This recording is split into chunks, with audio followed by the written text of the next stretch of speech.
दोस्तों, जय हिंद, नमस्कार। मैं हूं नीलेश सिंह। आज उन्नाव कुलदीप सिंह केस में अपनी हम शुरुआत करेंगे अपनी एक लाइन के साथ। जब झूठ की तेज आवाज आपके चारों तरफ फैल जाए तो सच का धमाका तो होना ही चाहिए। यानी जब झूठ आपके चारों तरफ फैल रहा हो, फैलाया जा रहा हो, तो सच का धमाका तो होना ही चाहिए। और मैं हूं आपके सामने नीलेश सिंह, उन्नाव केस को लेकर एक बार फिर से अपने नए वीडियो के साथ। आज हम कुछ अहम तथ्यों की बात करेंगे जिसको सीबीआई ने एक्सेप्ट किया है और सीबीआई ने कोर्ट में प्रेजेंट भी किया है। जो भी बातें होंगी वो बाकायदा जो कोर्ट में लगाई गई हैं वो सारे तथ्य हमारे पास है। सबसे पहली हम बात करेंगे पीड़िता का कॉल डिटेल, उसका लोकेशन, सीडीआर यानी कि कॉल डिटेल्स रिपोर्ट, और एक नाम सामने आएगा नरेश तिवारी का। ये नरेश तिवारी जो नाम है वो इस कड़ी का एक बहुत ही एक अहम नाम है। तो जरा इसको अपने माइंड में बना करके रखिएगा कि एक अहम कड़ी का नाम है नरेश तिवारी। सबसे पहली बात है कि रेप का टाइम फाइनली 3 बार बदलने के बाद पहले 2 बजे, फिर 6 बजे और फिर 8 से 8:30 के बीच में बताया जाता है कि माखी कोरारी गांव में। और ये जो तस्वीरें चल रही हैं ये आपका उन्नाव का माखी कोरारी का वही एरिया है। उसमें कहा गया कि 8 बजे, रात से 8:30 बजे के बीच में जो हमारे साथ कुलदीप सिंह सेंगर ने घर पर रेप किया। लेकिन जो साक्ष्य लगाए गए हैं सीबीआई के द्वारा वो बताती हैं कि इस समय में जो कुलदीप सिंह सेंगर थे वो अपने घर से यानी माखी से 15 किलोमीटर दूर अपने कार्यालय में थे। अच्छा, ऐसा भी लोग कह सकते हैं कि हो सकता है कि जो अगर मैं बात कर रहा हूं सीडीआर यानी कि फोन डिटेल्स की, तो ऐसा भी हो सकता है कि अपराधी जो है वो अपना फोन पहुंचा दे अपने कार्यालय में दूर माखी से, और यहां घर में वो भैया रेप कर रहा हो। तो इसका भी तथ्य है कि 8 बजे से 8:30 बजे के बीच जब वो माखी से दूर थे 15 किलोमीटर, जहां पर पीड़िता ने बताया कि हमारा रेप हुआ घर में, उससे 15 किलोमीटर दूर, और उस समय इसी समय में यानी 8 बजे से 8:30 बजे के बीच में कुलदीप सिंह सेंगर के नंबर पर कब कब फोन किया गया, इसका भी डिटेल हमारे पास है जो कोर्ट में लगाया गया है। कुलदीप सिंह सेंगर के पास रात में शाम को 7:35 पर, 8:35 पर और 8:29 पर 3 बार 3 से 4 लोगों का फोन आया जिस पर कुलदीप सिंह सेंगर ने बाकायदा बात किया माखी से 15 किलोमीटर दूर। और रेप कहां हुआ? माखी में 8 और 8:30 बजे के बीच। ये बात हम नहीं बोल रहे हैं, ये बात हमारे पास बाकायदा सीबीआई ने जो एक्सेप्ट किया और सीबीआई ने जो कोर्ट में अपना प्रेजेंट किया साक्ष्य, मैं उसकी बात कर रहा हूं। इसके बाद आता है कि 2 डेट बहुत ही अहम हैं, एक 4 जून और एक 11 जून। 4 जून को पीड़िता बताती है कि हमारा जो है वो रेप होता है 8 बजे से 8:30 बजे के बीच में। इसको बाकायदा सीबीआई ने प्रस्तुत किया है। लेकिन सीबीआई एक चीज और बताती है कोर्ट के अंदर कि 7:52 से लेकर उसी 4 जून को 8:19 तक, थोड़ा माइंड से सुनिएगा, ये जो फेसबुकिये हैं ना और जो ये व्हाट्सएप विश्वविद्यालय के लोग हैं जिनके पास कोई डेटा नहीं होता है, वो केवल चिल्लाते हैं भेड़ चाल में। आज फेसबुकियों के लिए और व्हाट्सएप विश्वविद्यालय के लिए हम ये पूरा डेटा लेकर के आए हैं कि सीबीआई ने बाकायदा लगाया है कि जो 4 जून को 8 बजे से 8:30 बजे के बीच रेप का फाइनल टाइम लगाया गया है, वही सीबीआई बताती है कि 4 जून को 7:52 रात में वहां से लेकर 8:19 तक पीड़िता ने फोन पर नरेश तिवारी से लगातार बात किया।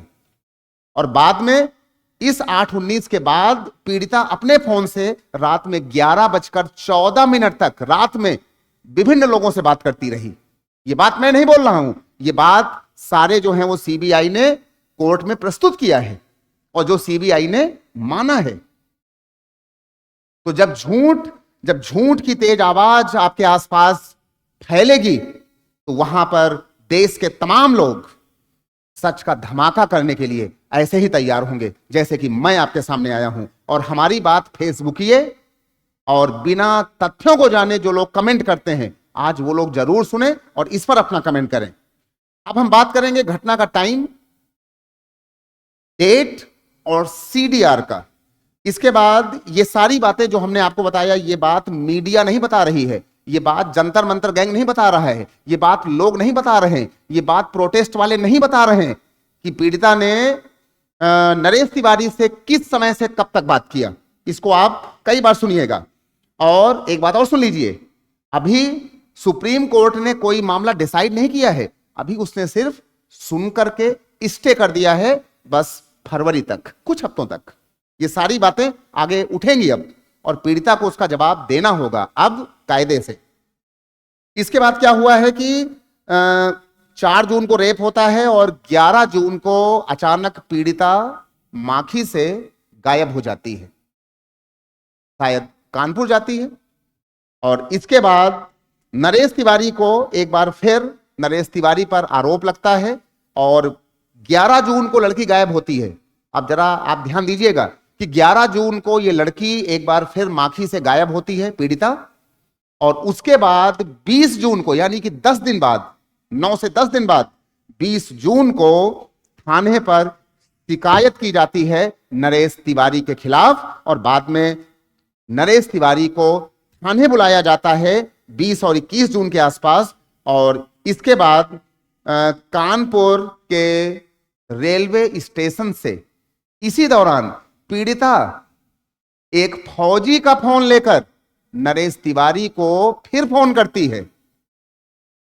गजब के तथ्य आपके सामने आ रहे हैं। और 21 जून को रेप का मेडिकल कराया जाता है, जिस पर डॉक्टर्स ने कहा, कानपुर, उन्नाव से लेकर दिल्ली तक के डॉक्टर्स को रेप की कोई भी एविडेंस नहीं मिले हैं। यह बात मैं नहीं बोल रहा हूं, यह बात सीबीआई ने एक्सेप्ट किया है और सीबीआई ने कोर्ट में प्रेजेंट भी किया है। ये सारे मुद्दे खुलेंगे अभी कुछ हफ्ते के बाद, फरवरी में, सुप्रीम कोर्ट के अंदर। और अब देश सच को जानना चाहता है। और इन सब के बाद लड़की लगातार नार्को टेस्ट से अगर वो भाग रही है तो क्यों भाग रही है? हम लोग तो मांग कर रहे हैं कि कुलदीप सिंह सेंगर और लड़की पीड़िता का नार्को टेस्ट करा लिया जाए। अगर ये दोषी हो तो कुलदीप सिंह सेंगर को फांसी दे दी जाए, आजीवन, जीवित रहने तक इनको आजीवन कारावास कर दिया जाए। लेकिन अगर पीड़िता दोषी पाई जाए, इनके जो आसपास के गैंग हैं, अगर वो दोषी पाए जाएं, तो मैं माननीय सुप्रीम कोर्ट से ये अनुरोध करता हूं कि सभी लोगों को आजीवन कारावास और कठोर दंड जरूर मिलना चाहिए, नहीं तो ये लोग, ऐसे लोग पूरे समाज को नष्ट कर देंगे। आज हम वही तथ्य लाए हैं जो तथ्य जो है होने चाहिए। और सुप्रीम कोर्ट ने अभी सिर्फ इस पर बेल ऑर्डर पर दिल्ली हाई कोर्ट के सिर्फ स्टे दिया है, कोई अपना फैसला नहीं दिया है कि कुलदीप सेंगर रेपिस्ट है, दोषी हैं या दोषी नहीं है।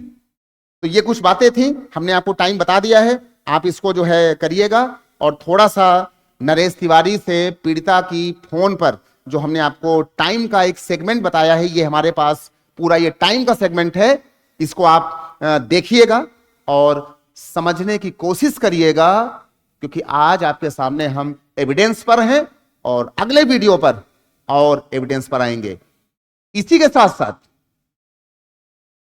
जो है लड़की जो है उसके एज को लेकर के भी ये जो है लगातार मांगे उठ रही हैं।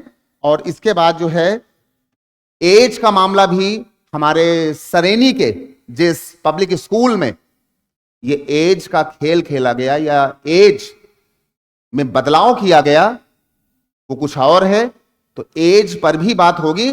और सरेनी के जिस स्कूल में इसने पढ़ाई की पीड़िता ने, उसकी भी रिपोर्ट हमारे पास है, हम उसकी भी बात अगले वीडियो में आपके सामने साक्ष्यों के साथ करेंगे एज को लेकर, जहां पर एज की बात की जा रही है।